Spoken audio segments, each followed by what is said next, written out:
बाबा साहब की जिंदगी से जुड़े इस कहानी को सुनेंगे तो आपकी आंखों में भी आंसू आ जाएगा।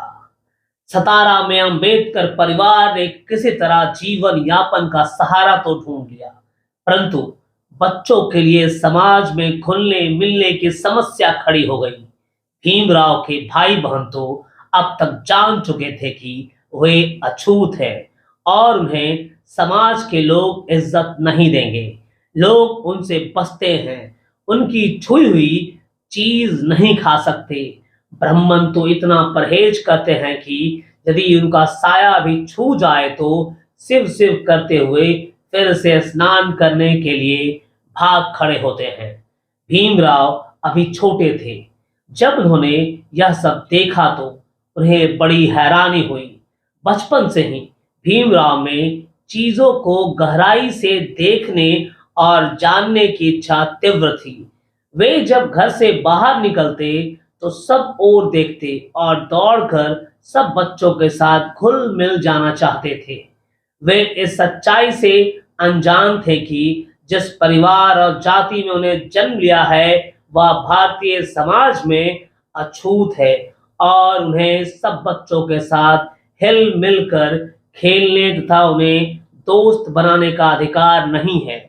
वे नहीं जानते थे कि ऊंची जाति और नीची जाति क्या होती है, निम्न वर्ण और उच्च वर्ण क्या होता है।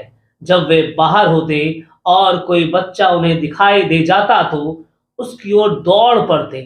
वे उसके साथ खेलना चाहते थे, परंतु जैसे ही वे बच्चों के पास पहुंचते और बच्चा हंसकर उनकी ओर आने को होता, तभी दो हाथ पीछे से उस बच्चे को उठा लेते थे और भीमराव के कान में एक आवाज सुनने को पड़ती थी, चल चल यहां से चलते बन, इसके साथ मत खेलना। भीमा यह सब सुन ठगा सा महसूस करता था। उसको लगता था जैसे किसी ने मुंह में जाते जाते उनके हाथ से निवाला छीन लिया है।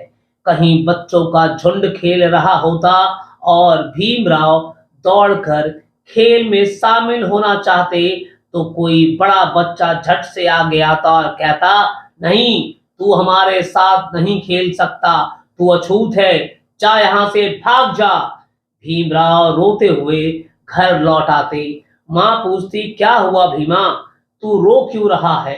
तो वे माँ से सिसकते हुए कहते, माँ, मुझे कोई अपने साथ नहीं खिलाता, सब बच्चे मुझे भगा देते हैं, कहते हैं तू अछूत है। हाँ बेटा, मैं भीमराव को सीने से लगाती हुई कहती, वे ठीक ही कहते हैं, हम अछूत हैं, वे बड़ी जाति के बच्चे हैं, तू उनके साथ खेलने की जिद क्यों करता रहता है?